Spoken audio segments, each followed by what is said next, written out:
Bonjour, madame. Bonjour, Tristan. Comment ça va? Ça va très bien, merci. Comment ça va? Je suis fatigué. C'est normal, oui. Mais très what's the word? Comment? Excited. Ah, j'ai hâte. J'ai hâte. Oui.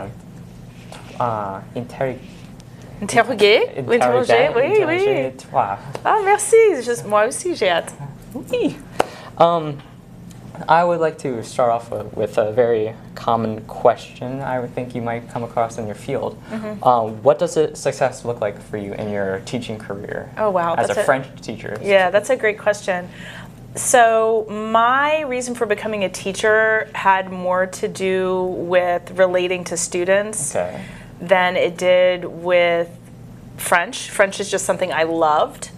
And so the two things came together. But the reason that I became a teacher was more because I wanted to be able to work with young people, and I felt like that was a really important part of society, that, you know, being there for young people, you know, helping them grow.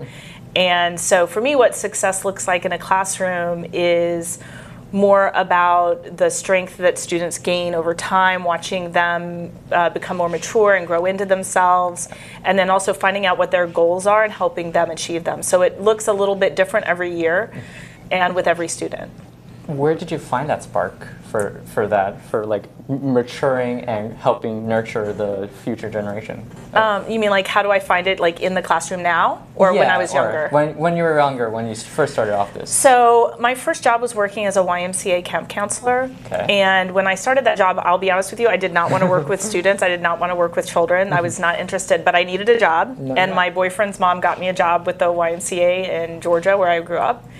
And I started working with kids. And halfway through the summer, my boss came and we had like our midsummer evaluation. And he looked at me and he wanted me to evaluate myself. And so when I answered him, and I kind of gave him a middle of the road answer because I didn't want to be too like, you know, I'm the best. And he looked at me and he goes, Nessa, you're the most natural teacher I've ever seen for your age. And at that, after that, I was like, I had just kind of believed that we're all born with talents and that it's our job to bring the best that we can into the world. And when he told me that, I was like, I'm in. And so that kind of just changed the course of my life. Do you apply that philosophy when you're teaching your students? Absolutely, absolutely. Because not every student is going to love French or want to keep taking French forever, but I do think that there are lessons you can learn from any teacher in any classroom that can stay with you for a lifetime and change you.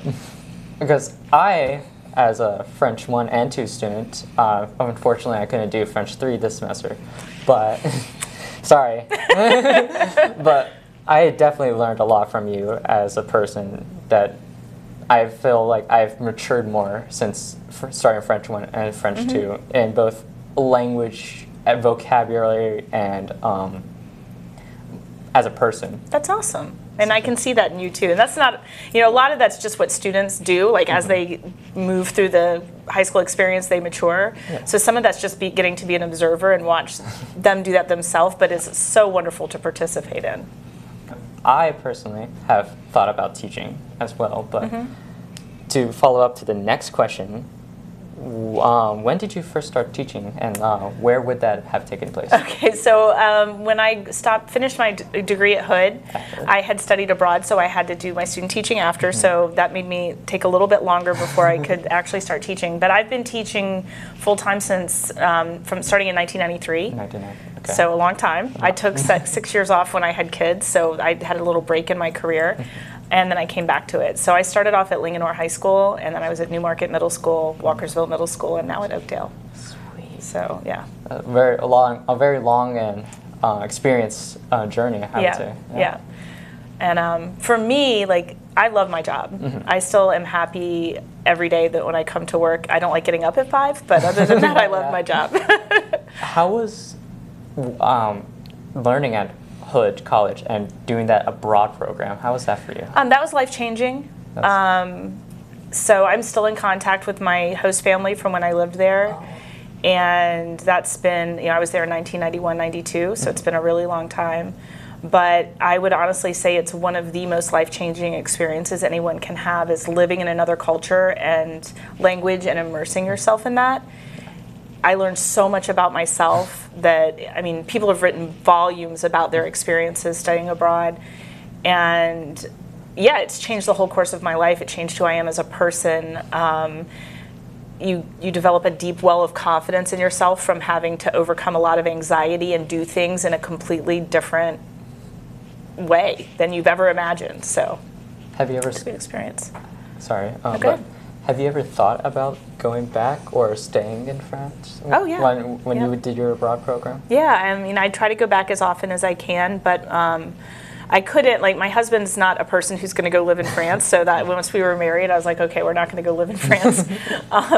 But it is something we hope to do when we retire, is go and spend, not move there permanently, but like spend months there, spend summers there, go back and forth, or spend time in Quebec in Canada, because we love Quebec. So yeah. How's Quebec compared to France? So Quebec is like, if you, basically they're a little bit more American. There's definitely a mentality of people that are North American, like Canadian and American, people from the United States, in terms of like their energy, their optimism, their entrepreneurial spirit, the way we work, the way we do things is very similar. Take that as a base, and then add on top of it like the French kind of attitude and love of food and work-life balance, and kind of that whole more artistic way of being in the world, just appreciating the finer things in life. And that's kind of like people in Quebec are like. Yeah. And then compare that to France. So France is really interesting, because there's one way in which French people are very much like Americans. So they're very patriotic. They love their country. They love freedom. They talk about freedom all the time, the way that, the same way Americans do generally. They talk about separation of church and state. They're very proud of that history in their country. So that's very similar. But then the differences are that French people have much more of a collective sense. So it's a smaller area. France is slightly smaller than Texas. So French people really view like their community and their society as like taking care of each other, which is much easier when it's on a smaller level. But they have that sense of it, so they tend to do things a lot more through their government. They rely on their government more. And they're very famous for their cuisine and art and music. And if you watch the opening to the Olympic Games and saw all the different things that were represented there, you can see that French people are very proud of art and music and culture and all of those things. And not that we don't have culture, but it's just a very specifically intrinsic part of French culture to beauty. It's like second nature to them. Yeah. And be able to express that for themselves. Exactly. Like poetry and theater and all that is much more part of the generalized French culture than it is in the United States. It's amazing. Yeah, it's really neat. Well, is there anything you would like to add or say to the camera? Like add any clubs you want? I think the thing that I would say is that a lot of times I feel like people don't take French because they think that it's not as useful as Spanish. And it's not a competition. No, yeah. Like, I love Spanish, and Spanish is super useful in the United States. But one of the things people don't realize is that French is also useful. And it depends on what career you want to go into. But right now, in Africa, they're having a population explosion, and Africa is booming economically, and there are millions and millions of French speakers in French-speaking Africa, and they have beautiful culture, beautiful food, amazing music and art, and that's starting to explode. And so I think if people are interested in going beyond just the local languages like Spanish and English that are so useful here, French is a great way to expand. And I would also say that for Spanish speakers, it's an easy third language because so much of the vocabulary is similar. Interchangeable, yeah. Yeah, so I would just encourage more people to take French if they have space in their schedule. I had 3 seniors last year take French 1 as seniors after going through Spanish AP, and it was a breeze for them. Like, it was a super easy elective. So I would suggest that, a lot of times people think they can only take 1 extra language, but also if you've gone all the way through French AP, take Spanish. Like, it's, don't limit yourself to just 2, because if you like it, it's not hard to do the third language. Okay. Well, if that is all for your interview today, I appreciate you stopping by and giving us a time to look more into depth of Madam Quill. Well, thank you, Tristan. Thank you. And thank you for giving me some feedback, because one of the things I love is knowing that my goals as a teacher, like showing respect, showing caring, helping people appreciate other cultures, like talking to you today has let me know that students are receiving that. So that's awesome. Thank you so much. Of course, thank you.